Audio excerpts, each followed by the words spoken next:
kepada Allah Azza wa Jalla pada kesempatan malam hari yang berbahagia ini. Kembali kita dipertemukan dan dikumpulkan oleh Allah Subhanahu wa Ta'ala dalam majlis yang mulia ini, majlis ilmu, melanjutkan kembali kajian kita dari khutwat ila sa'adah, yaitu sarana-sarana yang bisa membawa kita kepada kebahagiaan, yang ditulis oleh Fadilatul Syekh Abdurrahman Abdul Muhsin Ibn Muhammad Al-Qasim hafizahullahu ta'ala.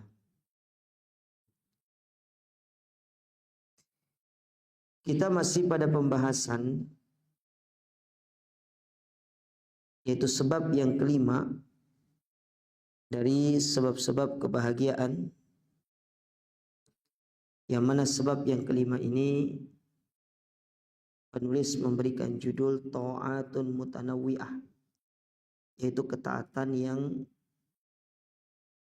bervariasi, bermacam-macam. Kita telah selesai dari sub pembahasan yang pertama, yaitu jangan meremehkan amalan apapun, sekecil apapun, tapi lakukanlah, karena bisa jadi dengan amalan tersebut kita dimasukkan oleh Allah Ta'ala ke dalam surganya. Sekarang kita ambil sub pembahasan yang kedua. Penulis memberikan judul di sini, Ad-dunya mazra'atul akhirah. Dunia ini adalah ladang kebaikan untuk akhirat. Dunia ini adalah ladang bagi kita untuk mendapatkan kebahagiaan akhirat. Baik, kita baca di sini apa yang ditulis oleh penulis dalam buku ini. Beliau mengatakan, umruka ayyuhal insan, umurmu wahai manusia, fi hadhil haya, pada kehidupan ini mahsur, terbatas. Umur kita terbatas. Umur kita itu bukan unlimited, tapi terbatas dengan bilangan-bilangan tertentu. Dan masing-masing kita yang hadir di tempat ini memiliki batasan bilangan yang berbeda-beda, tidak sama. Ada yang 70, ada yang 75, ada yang 65, mungkin ada yang 67, 63. Mungkin ada yang sama, mungkin 80, tetapi secara bulan berbeda. Atau bisa jadi secara jumlah pekan berbeda, atau mungkin secara jam berbeda, atau mungkin bisa jadi sama. Beda-beda, tidak sama. Ya, terbatas. Wa darajatuka fil akhirati mabniyatun ala hadhil ayyam allati ta'ishuha. Dan derajatmu nanti di akhirat itu tergantung dari hari-hari yang kamu hidup di dalamnya sekarang. Sekarang nih, kita hidup dalam hari-hari yang telah berlalu ini, itu akan menentukan nanti derajat kita di akhirat. Akan menentukan di mana posisi kita. Fa idza qaddamta li nafsika shalihan kunta minas su'ada. Kalau engkau menghabiskan hari-harimu dengan amal-amal soleh, maka engkau akan menjadi orang yang su'ada, masuk ke dalam golongan orang-orang yang bahagia, orang-orang yang akan beruntung. Wa idza ahmalta nafsaka fi hadhil haya, Sebaliknya, engkau menyia-nyiakan kehidupanmu di dunia ini. Wa farratta fi sa'atik, engkau bersikap remeh dengan waktu-waktu yang kau miliki. Nadimta fil akhir, niscaya kau akan menyesal nanti di hari. Dan banyak kita dapati Allah Subhanahu wa taala mengabarkan di dalam Al-Qur'an betapa banyak orang-orang yang menyesal. Mereka datang kepada Allah mengungkapkan penyesalannya, lalu minta kepada Allah Subhanahu wa taala agar Allah memberikan kepada mereka kesempatan untuk beramal lagi. Tapi dengan mentah-mentah Allah menolak. Tidak ada kesempatan bagi kita. Sehingga kita jangan sampai nih termasuk ke dalam kategori orang-orang seperti itu. Di akhirat baru nyesal.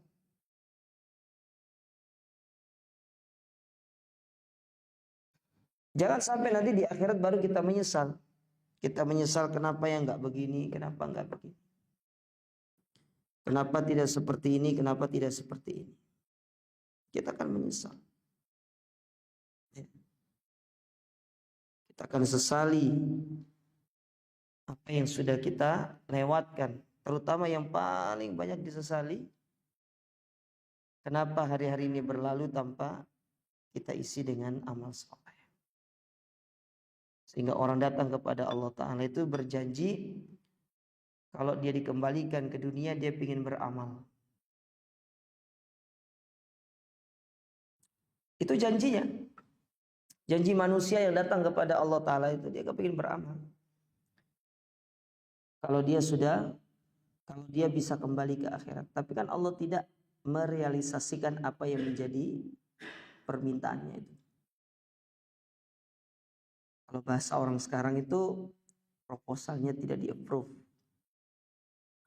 Sehingga jadilah dia termasuk orang-orang yang nadam, menyesal. Wallahu azza wa jalla dzakara annaka marhunun fil akhirah bi amalika fid dunya. Dan Allah Subhanahu wa taala telah menyebutkan bahwasanya engkau marhun. Marhun itu tergadaikan. Engkau itu tergadaikan di akhirat dengan amalmu di dunia. Artinya kondisimu di akhirat tergantung di dunia. Al-jaza min jinsil amal. Balasan itu sesuai dengan perbuatannya. Kalau di dunia kita sibuk dengan kebaikan, akhirat kita akan mendapatkan kebaikan. Tapi kalau di dunia kita lalai, kita berada di dalam maksiat, kita berada di dalam penyimpangan, maka di akhirat kita akan merasakan dampak dari perbuatan tersebut.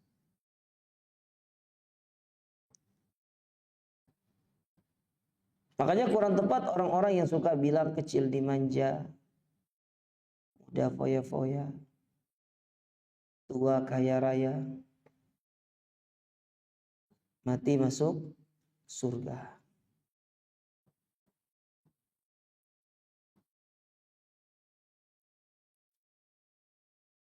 Kalau dia tidak melelahkan dirinya di dunia, bagaimana dia akan mendapatkan kemuliaan? Sebaliknya, kalau dia melelahkan dirinya, itulah yang menyebabkan dan itu menjadi sebab dia dimuliakan oleh Allah Subhanahu. Tinggal dipilih, mau menyesal sekarang atau menyesal belakangan. Itu pilihannya. Kalau menyesal sekarang, otomatis akan membuahkan kepada diri kita semangat untuk beribadah. Karena kita tidak kepingin kehidupan akhirat kita itu menjadi kehidupan yang buruk. Tapi kalau kepingin menyesalnya besok, berarti kita telah memilih jalan untuk menjadi orang-orang yang menjadi orang-orang yang kufur kepada Allah. menjadi orang-orang yang jauh dari Allah Subhanahu.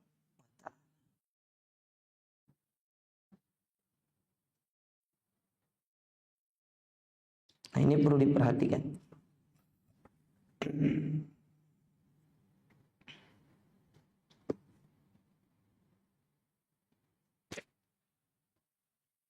Allah Subhanahu wa taala berfirman di dalam surat An-Najm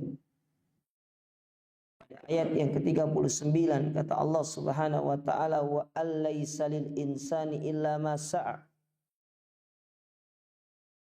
Dan bukankah bagi manusia itu kecuali apa yang telah mereka sa'ah, mereka telah upayakan.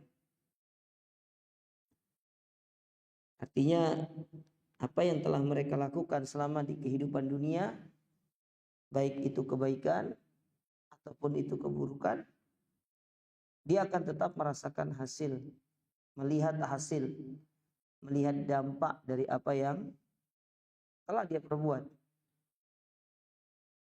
Ini seperti disebutkan oleh Allah Ta'ala juga di dalam Al-Quran. Allah mengatakan, "Faman ya'mal mithqala dzarratin khairan yarah, wa man ya'mal mithqala dzarratin." Allah katakan, kebaikan atau keburukan yang kalian lakukan, meskipun itu kebaikan atau keburukan yang sangat kecil, tapi Allah Subhanahu wa taala akan mendatangkan itu nanti di hari kiamat. Allah datangkan. Kalau itu kebaikan diberikan pahala, kalau itu keburukan maka siap untuk diberikan hukuman. Demikian pula Allah Subhanahu wa taala berfirman dalam surat Al-Mudaththir pada ayat yang ke-38. Surat Al-Mudaththir Allah Subhanahu wa taala berfirman, kullu nafsin bima kasabat rahina. Dan setiap jiwa akan bertanggung jawab tentang apa yang telah dia lakukan. Jadi dia akan bertanggung jawab terhadap apa yang telah dia perbuat. Berarti kita tidak akan mempertanggungjawabkan perbuatan orang lain. Kita hanya akan mempertanggungjawabkan apa yang menjadi perbuatan kita selama di dunia. Adapun orang tersebut, dia akan mempertanggungjawabkan apa yang menjadi perbuatannya sendiri. Kecuali kalau orang tersebut melakukan satu kebaikan atau keburukan disebabkan oleh kita, maka kalau itu kebaikan kita dapat pahala. Kalau itu keburukan kita juga ikut merasakan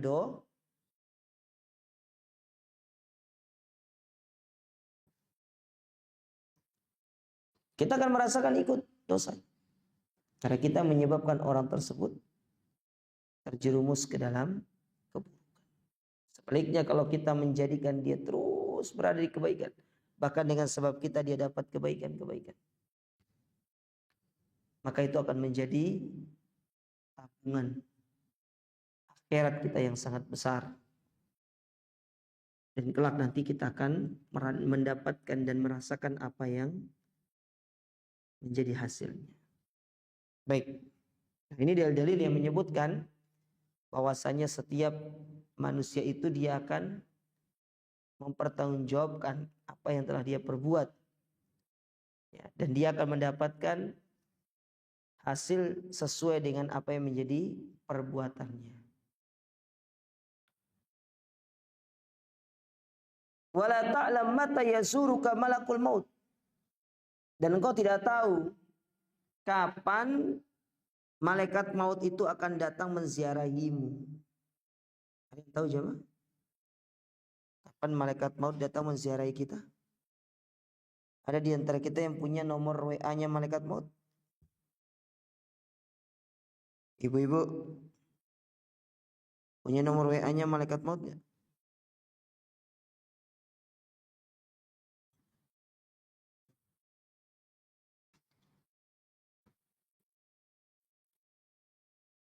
Nggak ada kan? Ya. Mama Gufron. Coba mungkin dia bisa tanya malaikat maut. Nanti kalau jenengan ketemu coba bilang.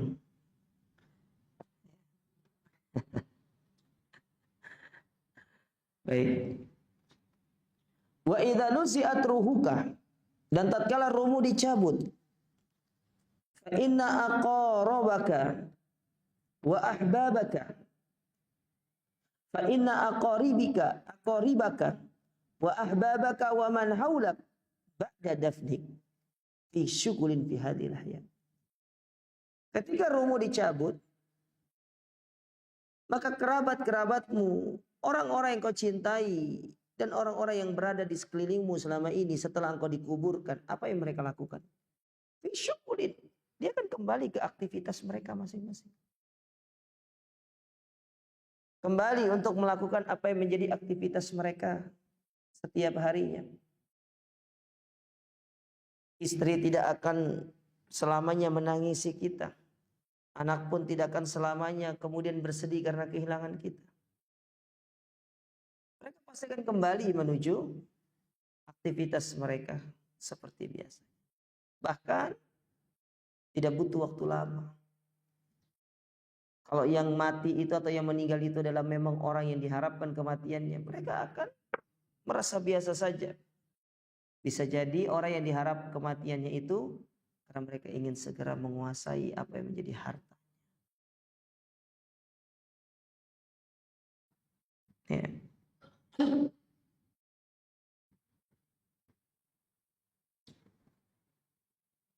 Dia akan kembali itu pada kehidupan dia di dunia, kesibukannya di dunia.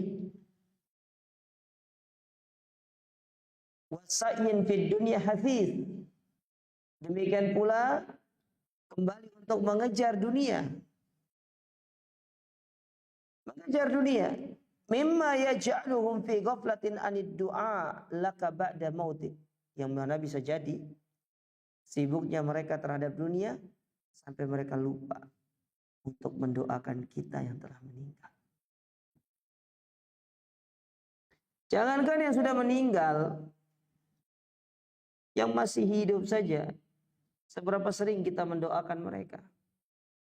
Kita sebagai anak, seberapa sering kita mendoakan orang tua kita? Bahkan para ulama mengatakan di antara tanda kesolehan seorang anak, dia tidak pernah meninggalkan doa kepada Allah untuk kedua orang tuanya, baik ketika mereka masih hidup ataupun setelah meninggal dunia. Itu diantara tanda kesolehan seorang anak. Maka jangan kita mengaku soleh kepada Allah kalau di dalam untayan-untayan doa dari mulut-mulut kita, dari lisan-lisan kita tidak pernah keluar untuk mendoakan kedua orang tua, baik ketika mereka hidup ataupun sudah meninggal dunia. Karena banyak sebenarnya yang menjadi faktornya juga kenapa anak tersebut tidak mendoakan orang tuanya, karena orang tuanya tidak pernah mengajari itu. Kalau bahasa orang sekarang itu tidak pernah disonding kepada anak tersebut untuk selalu mendoakan orang tuanya.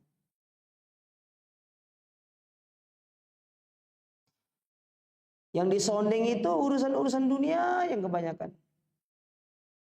Yang sering apa ya bahasanya?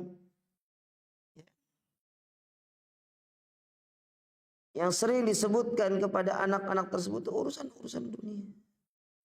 Dunia, dan dunia. Kebanyakan urusan dunia. Jangan tidak usah khawatir. Dunia kita itu telah ditentukan oleh Allah Ta'ala kadarnya. Ketika seorang lahir ke dunia ini, dia telah ditentukan kadarnya. Tinggal bekerja, mencari. Dan tidak akan pernah berkurang sedikit pun apa yang telah menjadi kadar dunia kita. Tidak akan juga bertambah sedikit pun. Telah ditentukan. Sampai-sampai Nabi SAW mengatakan, lan tamuta ahadukum hatta tastakmila rizquhu, tidak akan pernah meninggal seorang anak Adam, tidak akan pernah dia meninggalkan dunia ini, seorang anak Adam, sampai rizki terakhirnya sampai kepada dia. Kalau rizki terakhirnya belum sampai, dia tidak akan pernah meninggal. Dia tidak akan pernah meninggal.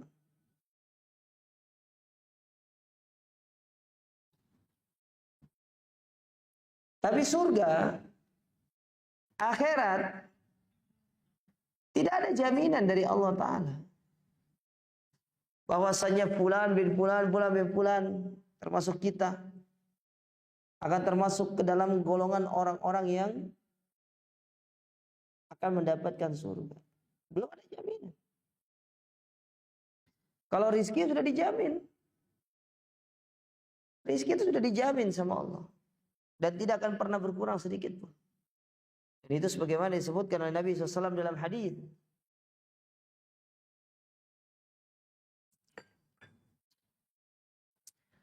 Hadis yang berbicara tentang penciptaan manusia. Apa kata Allah Subhanahu wa taala tentang penciptaan manusia? Ini dibawakan oleh Imam An-Nawawi juga di dalam kitab beliau Arba'in An-Nawawiyah.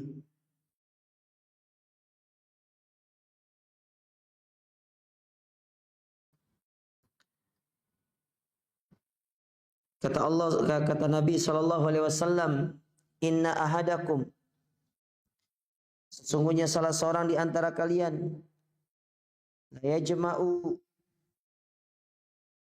atau yujma'u khalquhu fi batni ummihi arba'ina yawman nutfah. Dikumpulkan penciptaan kalian di perut ibu kalian 4 bulan pada 40 hari pertama, yaitu satu tetes mani. Lalu 1 bulan 40 hari berikutnya dia menjadi segumpal darah. Kemudian 40 hari berikutnya dia menjadi segumpal daging. Ketika bayi tersebut sudah genap berusia 4 bulan, kata Nabi SAW, wa yu'maru wa summa yursalu ilaihil malak, maka diutuslah oleh Allah Ta'ala satu malaikat kepada ruh yang ada di dalam janin tersebut. Fayanfahu fihi ruh, maka ruh ini maka janin ini ditiupkan ruh kepadanya supaya dia bisa hidup. Setelah ditiupkan ruh, apa kata Nabi? Wa yu'maru bi arba'i kalimat, dan mereka diperintahkan untuk menuliskan 4 hal bagi si bayi yang ada di dalam kandungan tadi. Apa saja 4 hal tersebut? Nabi mengatakan yang pertama yaitu tentang rizkinya, sudah dicatat. Berapapun yang akan dihabiskan sudah tercatat. Yang kedua tentang ajalnya, kapan dia akan meninggal. Yang ketiga amal perbuatannya. Dan yang keempat, syaqiyun aw sa'id, apakah dia selama kehidupan dunia termasuk orang-orang yang penuh ujian ataukah yang penuh dengan kesenangan-kesenangan duniawi. Semua telah ditentukan semua.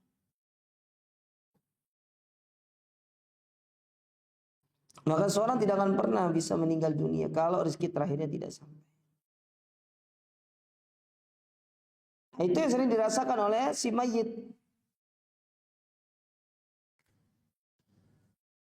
Anak-anaknya tidak pernah mendoakan dia. Kasihan.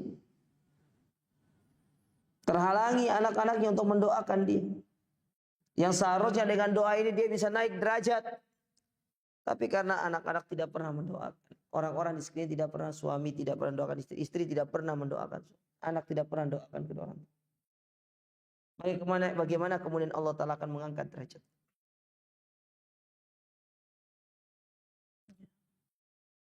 Itu salah satu sebabnya adalah mungkin diri kita. Kenapa mungkin diri kita? Ya. Karena kita yang tidak pernah mengajarkan kepada dia. Akhirnya dia menjadi orang-orang yang jauh dari Allah. Nah, coba lihat. Jadi Nabi sudah katakan tadi, kalau masalah urusan dunia itu sudah ditakdirkan, rizki, kemudian umur, amal perbuatan. Yang keempat, bahagia atau sengsara. Dia termasuk orang yang ujiannya banyak, ataukah dia orang yang kehidupan kesenangan duniawinya banyak. Itu Allah yang tentukan. Maka jangan sampai anak-anak kita dia lalai untuk mendoakan kedua orang tuanya. Jadi itu kita harus mengajarkan sejak dini kepada mereka.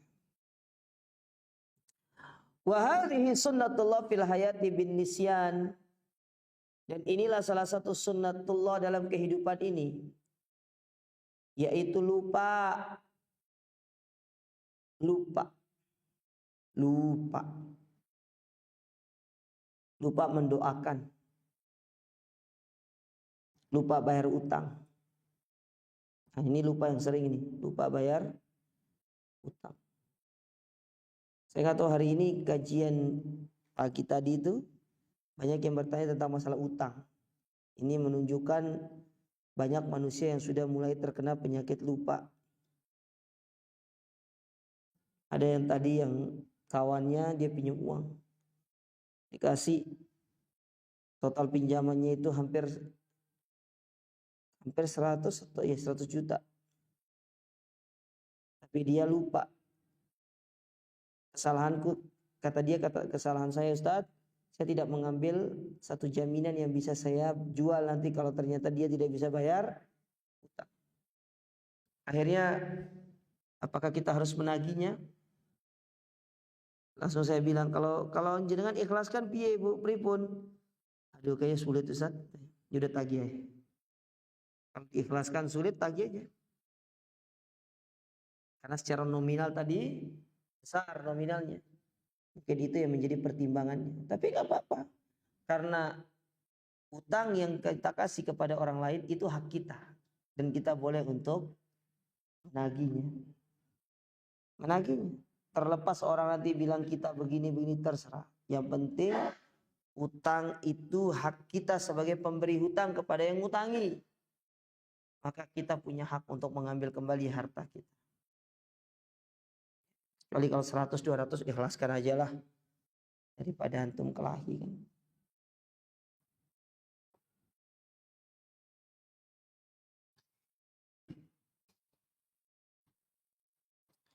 Fa'anta masalan la tad'u li walidi jaddik wa huwa laisa ba'idan ank ma'annahu sababun fi wujudika fil haya. Seperti engkau tidak mendoakan orang tua dari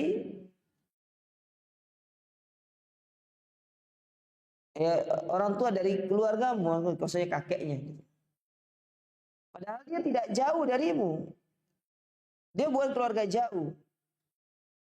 Bahkan bisa jadi mereka orang-orang dulu itu menjadi sebab engkau jadi orang baik sekarang. Karena itu adalah garis keturunan. Wa sayatin zaman alladhi yansa ahfadaka wa man dunahum ad-du'alak. Dan akan datang satu zaman di mana orang itu akan lupa mendoakan kerabatnya, padahal di situ ada keluarganya, ada cucu-cucu, ada anak-anak, ada keponakannya, tapi dia lupa karena sakitnya tidak pernah mendoakan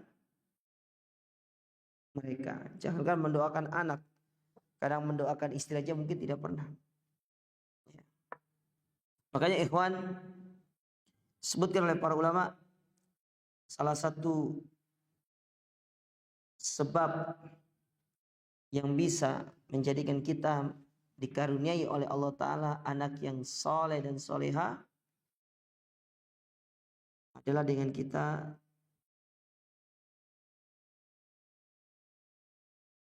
belajar untuk mendoakan orang-orang yang menjadi keluarga kita. Karena kelak nanti mereka yang akan mendoakan kita anak-anak. Al jaza min jinsil, balasan sesuai dengan perbuatan.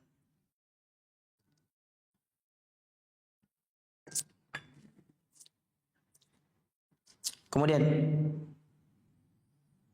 dikatakan di sini,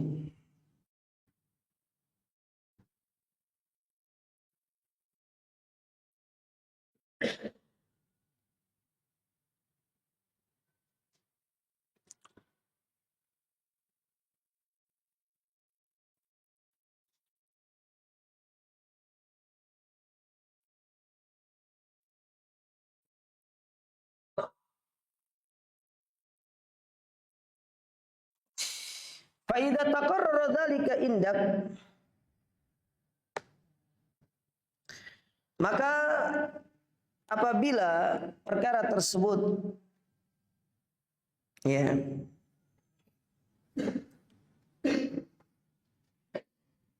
terdapat dalam dirimu, wa arafta anna an-nas fi ghaflatin ank ba'da mautik, dan kau tahu manusia itu pasti akan lalai dari dirimu. Coba lihat ya, seberapa sering kita itu mengingat kawan dekat kita yang sudah meninggal. Apakah setiap saat? Tidak. Tidak setiap saat. Jangankan itu kawan dekat, terkadang pasangan kita. Kalau ternyata mereka itu sudah meninggal, kemudian kita sudah mendapatkan pengganti yang baru, itu yang akan menjadikan kita lupa. Bahkan hanya di momen-momen tertentu yang akhirnya kita, oh Masya Allah ya, rahimahullah, semoga Allah Ta'ala merahmati. Bukan yang setiap hari, tetapi kita teringatkan kepadanya pada momen-momen tertentu. Ya, pada momen-momen tertentu.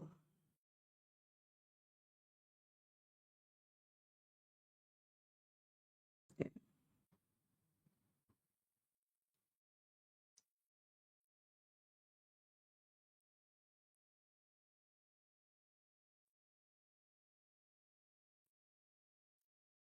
Baru kita kemudian ingat dan mendoakan. Tapi kalau kita itu sudah berusaha mengajarkan kepada anak kita, sehingga dia menjadi orang yang terbiasa dengan hal tersebut, bahkan kita tanamkan sejak dini. Pentingnya mendoakan orang tua, bukan hanya ketika dia masih hidup, atau bukan hanya ketika dia sudah meninggal dunia, tapi juga ketika dia masih hidup. Apalagi orang tua kita adalah orang tua muslim kan. Maka itu akan menjadi satu kebiasaan bagi orang-orang terdekat, terutama anak kita nanti. Sehingga mereka pun bisa tidak lalai mendoakan. Tapi kalau kita lihat mereka-mereka yang bukan kerabat kita, lupa mereka mendoakan. Fa'akthir min amalis soleh. Oleh karena itu, perbanyaklah beramal soleh.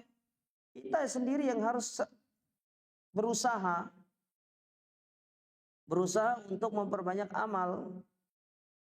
Watruk kulla babi khairin fid dunya. Ketuklah segala pintu-pintu kebaikan dunia. La'alla dzalika yuqarribuka inda rabbik fil akhir. Karena bisa jadi, dan juga kita tidak tahu pintu mana yang akan bisa mendekatkan diri kita kepada Allah. Karena semakin banyak pintu kebaikan yang diketuk, semakin banyak kesempatan kita untuk semakin dekat dengan Allah. Makanya kalau ketuk pintu kebaikan itu jangan satu, jangan dua, ya, banyak, ya, banyak. Jangan satu, jangan dua, tapi banyak. Ketuk pintu kebaikan itu dengan sebanyak-banyaknya. Bukan satu, bukan dua, tapi banyak. Ada pintu baca Quran, ada pintu berbuat baik kepada sesama, ada pintu nuntut ilmu, ada pintu sedekah. Makanya Imam An-Nawawi dalam kitabnya Riyadhus Shalihin membawakan bab yang disebut dengan kasratu abwabil khair, banyaknya pintu-pintu kebaikan. Banyak pintu kebaikan, bukan satu, bukan dua. Ya mungkin antum kalau masuk ke sini pintunya cuma satu. Kalau antum masuk lewat jendela itu maling namanya, Pak.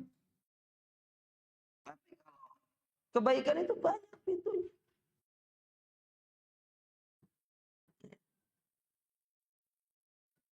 Dan dari semua pintu-pintu itu, coba lihat sekiranya pintu mana yang akan lebih mudah bagi kita untuk menjadikan itu sebagai pintu yang selalu istiqomah kita untuk mengetuknya. Meskipun pintu itu tidak terlalu besar secara nilainya.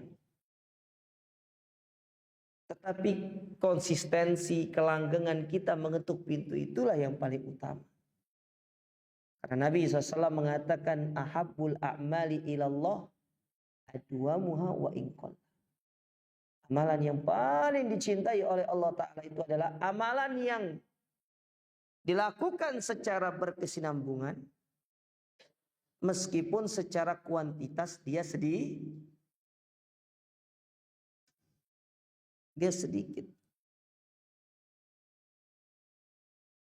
Tapi dilakukan secara berkesinambungan. Ya.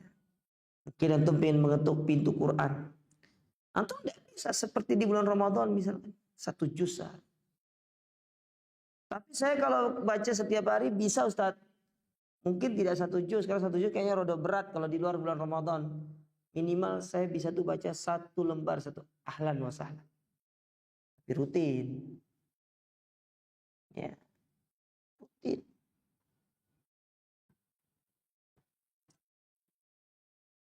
Sehingga kalau antum bertanya mana lebih afdal Ustaz? Kita membaca Quran 1 kali sepekan tapi 1 juz, atau setiap hari tapi 1 lembar. Secara nominal banyakkan yang 1 juz 1 pekan, betul atau tidak? Karena 1 juz itu berapa lembar? 10. 10 kan? 10 lembar. Sementara kalau 1 lembar sehari sepekan kenanya 7 lembar. Secara nominal yang 1 juz 1 pekan itu lebih banyak. Tapi dia baca cuma sekali. Jadi tapi 1 juz, cuma waktunya pokoknya 1 pekan itu dia lakukan, entah tahu pilih 1 hari dia baca 1 juz. Setelah itu enggak baca lagi, tunggu hari berikutnya. Mungkin rutin setiap hari Selasa saja dia baca gitu loh. Ya, sehingga kalau 2 pekan 2 juz. Nah ini beda, ini setiap hari. Setiap hari. Tentu yang lebih afdal ya setiap hari. Meskipun secara kuantitas lebih banyak yang 1 juz 1 pekan. Tetapi yang Allah lihat itu kontinunya dia dalam melakukan amalan itu tidak mudah. Dia harus melawan hawa nafsunya. Dia harus melawan syahwatnya. Dia harus melawan bisikan syaitan yang datang ke dia untuk menggerogoti dan mengatakan, sudahlah, yang penting kamu kan baca Quran, urus, tidak usah terlalu sering-sering. Dia melawan semua itu. Dia tidak mau mengikuti hawa nafsunya. Dan dia berjuang dengan semua itu. Subhanallah. Luar biasa. Ya, luar biasa sekali. Nah, oleh karena itu para jamaah sekalian, perhatikan masalah ini. Jadi kita berusaha untuk mengetuk pintu kebaikan sebanyak-banyaknya supaya kita termasuk orang-orang yang bisa semakin dekat kesempatannya untuk masuk ke dalam surga Allah Subhanahu wa taala. Dan husnudzonlah dari seluruh pintu kebaikan yang kita ketuk, bahwasanya pintu-pintu itu akan mendekatkan diri kita kepada Allah Subhanahu wa taala. Sudah dan? Hah? 1 menit.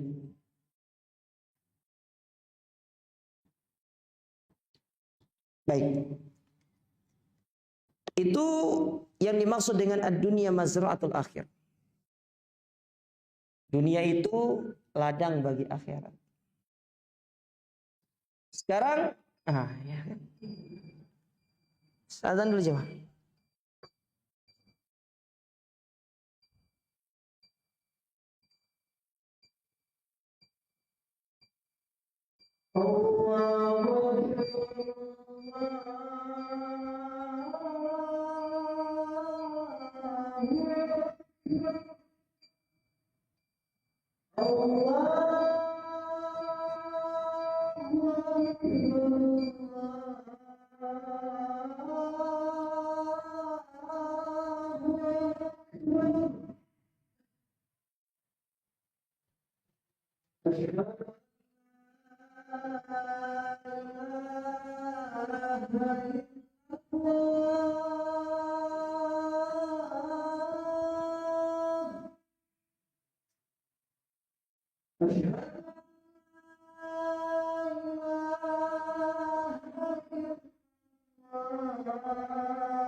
Baik, kita lanjutkan sedikit ya. Kita masuk ke bab berikutnya. Bab berikutnya al-iktsar minat ta'at, memperbanyak ketaatan. memperbanyak ketaatan. Dikatakan di sini, samratul ilmil amal. Buah dari ilmu itu adalah amal.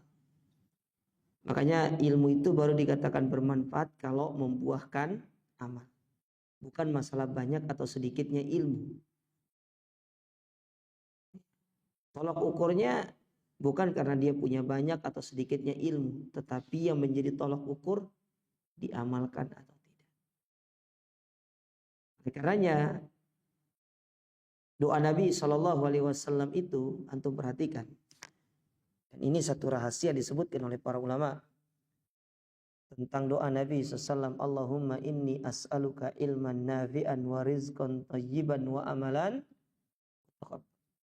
Ya Allah, aku minta kepadamu ilmu yang bermanfaat, rizki yang tayyib, dan amalan yang diterima.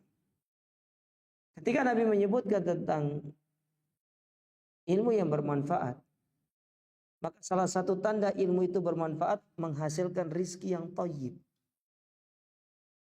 Maksud saya, menghasilkan rizki yang thayyib. Dengan ilmu kita tahu apa yang menjadi syarat rizki itu thayyib. Satu, cara mendapatkannya dengan cara yang halal. Dan yang kedua, zatnya itu halal. Semua ini, kedua hal ini semua didasari dengan ilmu. Nah, ketika seorang ingin melihat salah satu bentuk ilmunya bermanfaat, dia lihat dari sisi rizki yang thayyib. Maka dia mendapatkan rizki tersebut dengan cara yang benar atau tidak. Karena itu buah dari pengamalan ilmunya. Jadi orang tidak dikatakan dia punya ilmu bermanfaat kalau dia belum mengamalkan ilmu. Sekarang ada orang belajar hari ini satu bab tentang definisi ghibah, hukum ghibah, dalil tentang ghibah, dampak buruk ghibah, cara bertobat dari ghibah. Keluar dari sini tapi masih menggibah. Dia belum dikatakan punya ilmu. Karena ilmu itu melahirkan pengamalan. Diamalkan. Ya, diamalkan ilmu itu. Waladzatu fil haya bil iksar min amalin salihat. Kelezatan dalam hidup itu dengan kita memperbanyak amal soleh, bukan dengan memperbanyak harta. Berarti tidak boleh banyak harta. Boleh.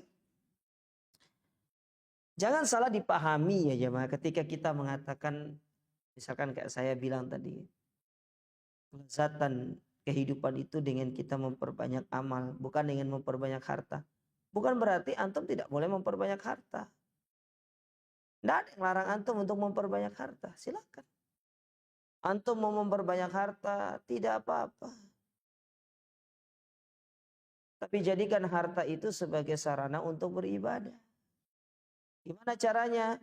Kalau antum tipe orang yang punya hartanya berlebih banyak, ketika umroh, nggak usah nawar. Nggak usah nawar. Karena antum mau ibadah. Bila perlu, antum sudah ketemu jadwalnya, antum tanya, ini paketnya gimana? Boleh nggak saya upgrade paketnya? Bukan untuk sombong. Saya kepingin bersyukur dengan harta ini. Karena Allah mentitipkan dia kepada saya. Dan saya kepingin beribadah dengan begitu caranya. Atau antum lihat nih, ternyata ada masjid yang membutuhkan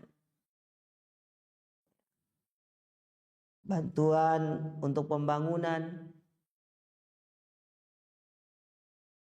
Sudah bantu. Nggak perlu aku wis tak bantu. Bukan masalah wis bantu, ya tidak. Itu sebagai bentuk kita konsekuensi kita memiliki harta. Makanya kata para ulama, jangan sampai tidak bersyukurnya kita kepada Allah Ta'ala menjadikan kita kehilangan yang namanya ziyadatu fir rizq. Allah akan menambah rizki itu kepada kita. Itu yang perlu dipahami.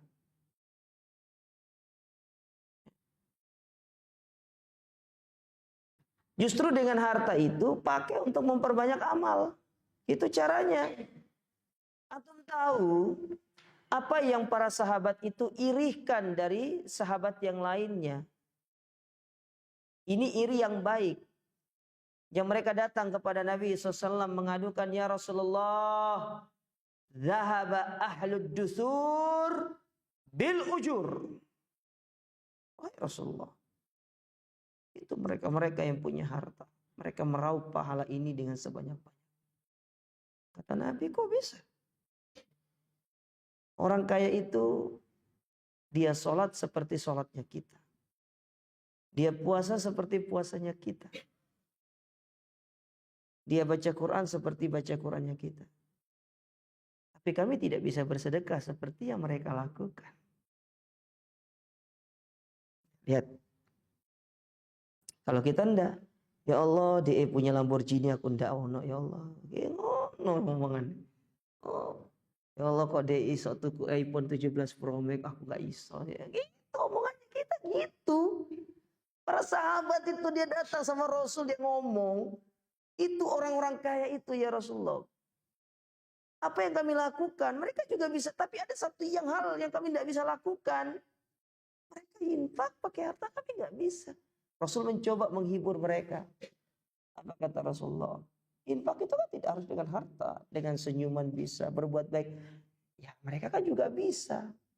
Rasul tidak punya jawaban. Lalu mengatakan. Dzalika fadlullahi yu'ti man yasha.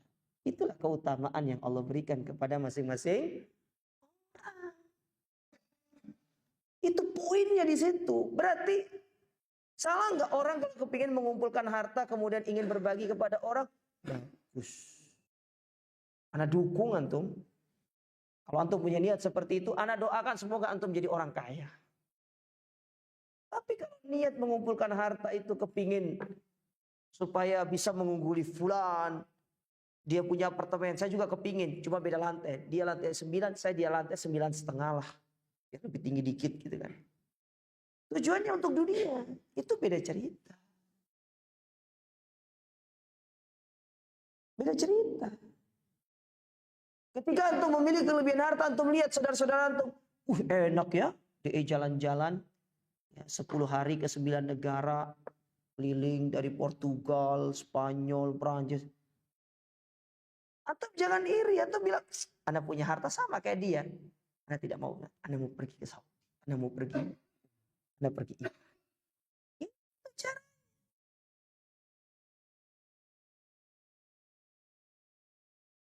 Anda ketemu sama satu orang. Orang kaya aja mah. Sekarang masih hubungan baik. Dia kalau orang ini, kalau namanya jalan-jalan itu, aduh, bolak-balik sudah. Mungkin yang belum dikunjungi kayaknya kutub utara sama kutub selatan. Dia cerita. Ustaz, Anda tuh heran sama orang yang dia bangga jalan-jalan ke A ke B. Anda sudah merasakan. Anda tidak mendapatkan kebahagiaan seperti yang Anda rasakan ketika Anda berangkat untuk menjadi tamu Allah. Kenapa Ustaz? Kenapa?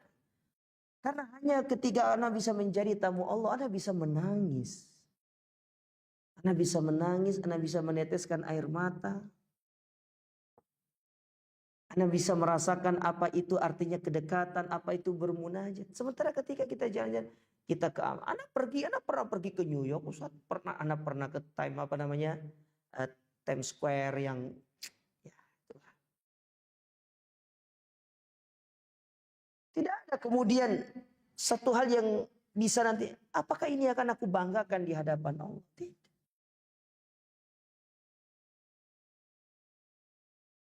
Ini bukan orang yang sok kaya loh ngomong ya, ini orang kaya beneran. Ini bukan yang kalau bahasa kita bukan OKB, tetapi yang old money. Memang orang kaya beneran gitu loh. Yang dari sononya sudah kaya. Ngomong.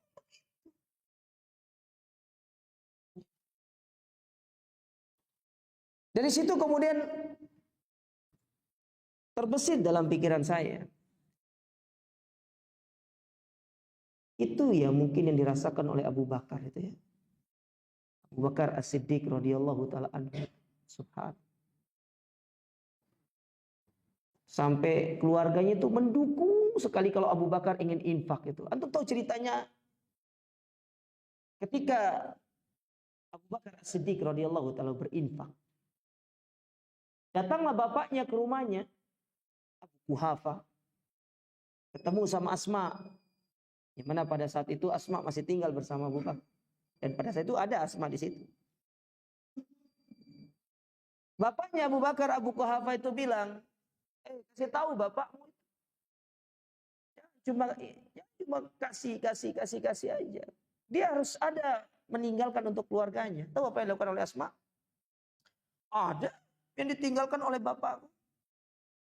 Dia pergi ambil batu seperti ya segenggam kayak bongkahan emas gitu. Dia taruh di dalam tempat wadah yang memang wadah itu diisi emas. Ditaruh. Ditutup. Tahu apa kata Asma? Ini Abu Bakar meninggalkan sebongkah emas untuk kami keluarganya. Padahal isinya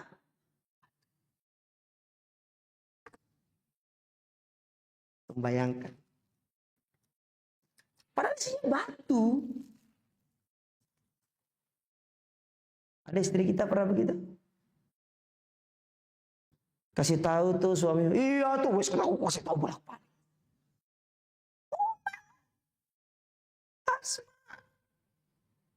Begitu sama kakeknya. Ya, ada.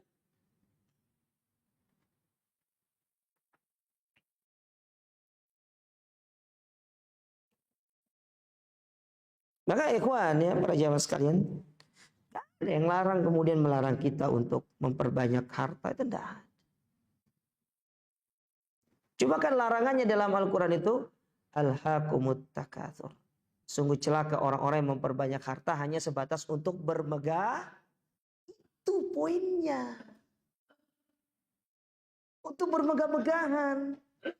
Kalau antum bilang orang mukmin itu sudah zuhud, antum kira sahabat tuh miskin? Sahabat tuh kaya. Banyak kaya sahabat itu. Antum kira sahabat miskin? Pertanyaan saya sederhana aja sebagai penutup kajian. Worth it-kah seorang Utsman bin Affan? Dia membeli sumur dari seorang Yahudi yang kemudian sumur itu diwakafkan kepada kaum muslimin untuk dipakai mengairi kebun kurma dan diambil sebagai sumber kehidupan bagi para sahabat yang tidak memiliki uang dengan harga kalau dikurskan pada waktu itu tuh miliaran rupiah. Worth it gak? 1 miliar aja antum beli sumur 1 miliar, worth it gak? Gak worth it. Gak logik gitu. Sekarang antum ngomong sama istri antum, ma aku beli sumur 1 miliar, bapak waras? Dipegang ini jenengan nih pak. Oh kita calon pasien menur ini. 1 miliar tuh beli sumur. Oke lah tuh beli mobil 1 miliar mungkin. Beli rumah, beli tanah 1 miliar mungkin. Atau beli sumur 1 miliar. Terus sumur itu tuh gak pakai, antum kasih orang. Tapi jadi poinnya itu. Lihat para sahabat itu loh. Utsman dia beli sumur itu. Dia beli, bukan saya beli. Kalau kita ikut inflasi, kira-kira kalau sekarang 1 miliar 14 abad yang lalu. Sekarang berapa harga? 1 triliun mungkin. So, mau beli sumur 1 triliun. Kita kalau gali sumur aja, taruhlah kita ngebor sumur di sini berapa ngebor sumur? Per meternya. 50 juta sudah bagus nggak sumur itu? 50 juta itu. 50 juta 1 sumur, 100 juta 2 sumur. Berarti kalau 1 miliar ada 20 sumur. 1 miliar 20 sumur. Sementara Utsman beli 1 sumur itu pun bukan sumur bor. Itu jamaah. Jadi tolong dipahami ya perkataan para ulama ya bahwasanya bukan kita tidak boleh kemudian mengumpulkan dunia, silakan. Tapi dengan sebuah tujuan yang mulia. Seperti yang dilakukan oleh para sahabat. Dan itu merupakan satu niat yang mulia. Kalau niat antum seperti itu, Anda doakan. Semoga antum dimudahkan. Dan antum jangan lupa dengan niat itu. Karena orang di tengah jalan niatnya bisa. Ya, niat antum, semoga Allah mudahkan. Ya, bila perlu jangan sampai orang mukmin itu, orang Islam itu dia minta-minta. Insya Allah kita lanjutkan pada pertemuan berikutnya jemaah. Semoga bermanfaat dan semoga Allah Subhanahu wa taala menganugerahkan kepada kita keistiqomahan dalam amal dan semoga kita dimudahkan untuk bisa membuka pintu-pintu kebaikan dengan sebanyak-banyaknya. Aku qouli hadza subhanakallahumma rabbana bihamdika asyhadu an la ilaha illa anta astaghfiruka wa atubu ilaik. Assalamualaikum warahmatullahi wabarakatuh.